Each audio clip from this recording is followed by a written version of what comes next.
बंधुओं, बहुत बहुत स्वागत है आपका। आज उपस्थित हूँ मेरी डायरी के 21वें पन्ने के साथ। आइए पढ़कर सुनाता हूँ आपको मैंने मेरी डायरी के 21वें पन्ने पर क्या लिखा है, और आपको बताना है ये पन्ना कैसा लगा, देखने में नहीं सुनने में। और बिल्कुल कमेंट करिएगा। और बस कुछ ही दिनों में मेरी डायरी का सीज़न 1 समाप्त होगा, है ना। तो उसके बाद देखते हैं अब क्या आता है। फिलहाल आइए पढ़ते हैं इस पन्ने को, है ना।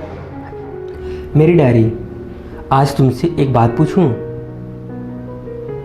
मैं लगभग हर रोज़ तुम्हारे पन्नों पर कुछ न कुछ लिख ही देता हूँ, पर तुमसे कभी पूछ नहीं पाता। चलो आज पूछ ही लेता हूँ। मेरी कहानियाँ तुम्हें पसंद तो आती है ना।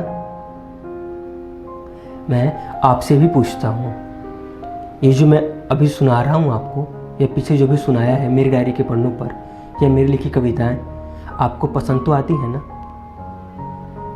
बताइएगा ज़रूर। या तुम्हारे पन्नों को खाली भर तो नहीं रहा मैं। तो आपसे भी कि कहीं आपका मैं समय बर्बाद तो नहीं कर रहा। पता नहीं, अब ये तो आप ही बताएंगे।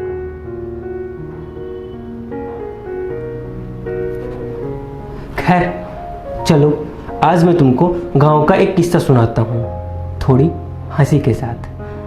आप भी सुनिएगा। हम हिंदी मीडियम स्कूल के बच्चों के साथ समस्या कहूँ या खूबी पता नहीं, पर कुछ तो होती ज़रूर है। जैसे क्लास में अगर कोई नया बच्चा आया तो उसे हम कुछ इस तरह से देखते हैं जैसे उसके सर पर बाल के साथ साथ 2 सींग भी है और हाथ 2 की जगह 4। ऐसा होता है, ज़रूर होता होगा अगर आप हिंदी मीडियम के स्कूल में पढ़े हों तो। शायद इसे भोलापन भी कह सकते हैं या कुछ और भी, पर आपका जो मन करे आप समझ लीजिए, है ना। पर जो भी हो, बस कुछ दिन के लिए ही होता है। अपनापन या भोलापन या गैरपन कुछ दिन के लिए। उसके बाद उस लड़के का नाम बस सर के सामने ही याद आता। बाकी के समय अब क्या कहूँ, आप तो समझदार हैं।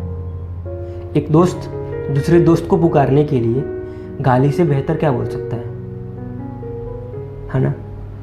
सच है ना। और उनका ये सम्मान तो कभी कभी इतना अधिक हो जाता है कि गार्जियन या पिताजी के आसपास भी कम नहीं होता। ये ऐसे होते हैं कि देख लिया कि आपके पिताजी आपके पास से गुजर रहे हैं उस समय, और अधिक गालियाँ देते हैं ये लोग, आपके दोस्त, हमारे दोस्त। खैर, हमारे क्लास में भी एक बच्चा गांव से शहर आया था। हम शहर में रहते थे। अपनी एक बात बताऊं तो बस इतना कि गांव से हमारा दूर दूर तक कोई रिश्ता नहीं था, और शहर में रहना बस नाम का ही था। जैसे घर में मनोरंजन के लिए टीवी, खेलने के लिए एक बैट जिसकी हैंडल टूटी हुई, और उसकी मरम्मत के लिए लकड़ी के बुरादे को फेविकोल में मिलाकर चिपकाते, और एक हल्के मोटे धागे के सहारे बैट के हैंडल को लपेट देते ताकि मजबूती बरकरार रहे। सच कहूँ तो एक नया बैट जितना मजबूत होता होगा, उससे कहीं अधिक ये मरम्मत किया हुआ बैट मजबूत होता था। हाँ, ये हमारा आजमाया है। उस दोस्त को आए 2 दिन हो गए थे और गालियों के सामान से उसे नवाजा जा चुका था। हालांकि वो भी कम शरीफ नहीं था। उसने भी सामने से कुछ ऐसी गालियां दी जो हमने पहली बार सुना था। हाँ, तो उसने बताना शुरू किया। हालांकि हमने पूछा था कि यार अपने गांव का कुछ एक किस्सा सुनाओ ना, तो उसने बताया था हमारे गांव में बिजली आनी अभी शुरू हुई थी। उसने शुरू कर दिया, हमारे गांव में बिजली आनी अभी शुरू हुई थी, पास के सारे गांव में बिजली आ गई थी। अभी हमारे यहाँ सिर्फ ट्रांसफार्मर ही लगा था। हालांकि गांव के कई लोग इसका विरोध भी कर रहे थे।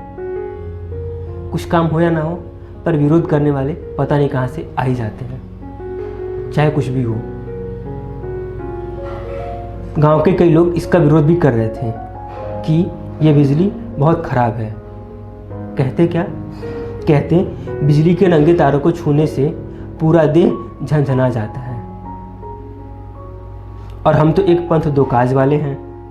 अब सामने तार लटकी रहेगी तो उस पर कपड़ा तो टांग ही देंगे ना। हमने हंस दिया, और वो दोस्त भी। उसने कहा, बिजली वाले कर्मचारियों से पता चला कि 2 से 3 दिन में हमारे गांव में भी बिजली आ जाएगी। हम सब खुश थे कि अब रात में भी हमारे घरों में रोशनी होगी। आप समझ सकते हैं कि बिना बिजली के रहना कितना मुश्किल था, पर आदत होती है। नहीं था तो नहीं था, है तो है। बिजली आने के 1 दिन पहले बिजली वाले कर्मचारी कुछ सामान ले आए। सामान के साथ साथ एक बिजली का बोर्ड भी था। वो होता है ना जो जिसमें होल्डर प्लग वगैरह सारा लगा होता है। उस बिजली के बोर्ड को ट्रांसफार्मर में फिट कर दिया। उस दोस्त ने अपनी तरफ इशारा करते हुए कहा, मेरे दिमाग में एक खुराफात सूझा।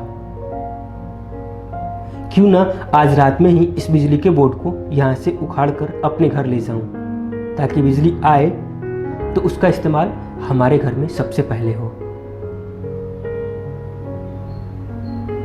ऐसा सोचकर मैं खुद को, मैं नहीं वो दोस्त मेरा, ऐसा सोचकर मैं खुद को सबसे ज़्यादा अक्लमंद और पूरा गांव मुझे बेवकूफ़ दिखाई देने लगा।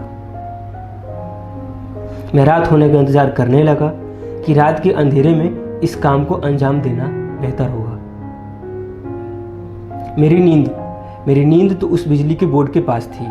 जब तक उस बिजली के बोर्ड को अपनी आंखों से अपने हाथों में ना देख लूं, तब तक मेरी नींद ट्रांसफार्मर पर ही होगी। हाँ, तो शाम हुई और शाम से रात।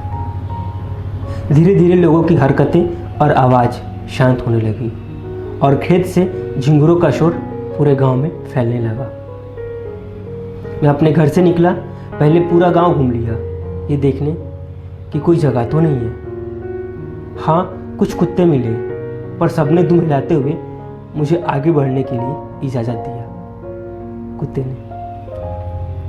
तो अब मैं ट्रांसफार्मर की तरफ बढ़ा।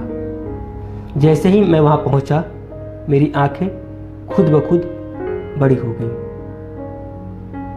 अब तक मैं अपने गांव वालों को बेवकूफ़ समझ रहा था, पर सच तो ये था कि वो बिजली का बोर्ड वहाँ था ही नहीं। शायद मुझसे भी ज़्यादा कोई अक्लमंद है इस गांव में, जो मेरे से पहले बिजली का बोर्ड ले गया। आप लोगों ने समझा? तो बस यही हुआ, हमने उस दोस्त पर खूब हंसा, और इसी बात पर पार्टी तो बनती है। बेचारे को बिजली का बोर्ड भी नहीं मिला, और इसके गम में पार्टी के नाम पर उसके जेब ढीले हुए सो अलग। कैसा लगा आपको मेरी डायरी का 21वां पन्ना? ज़रूर बताइए कमेंट में, इंतज़ार है आपके कमेंट का। और एक बात कहूँ तो अब तक मैंने पिछली बार भी कहा था और अब भी कह रहा हूँ कि मेरी डायरी के 21 पन्ने तक, यहाँ तक मैंने जो भी कुछ सुनाया है आपको, ये इसमें से कम 80% बातें तो सच है, या पूरे के पूरे 100 भी कह सकते हैं आप। इसमें से बनावटी बातें बिल्कुल भी नहीं है। हाँ, बिल्कुल सच है, और ये बिल्कुल सच है। ऐसा हुआ था मेरे दोस्त के साथ। खैर, आपको करना क्या है आपको पता है। कमेंट करिए और बताइए आपको ये कैसा लगा, कैसा नहीं। तब तक के लिए आपका बहुत बहुत धन्यवाद, और कार्यक्रम पसंद करने के लिए भी आपका बहुत बहुत धन्यवाद।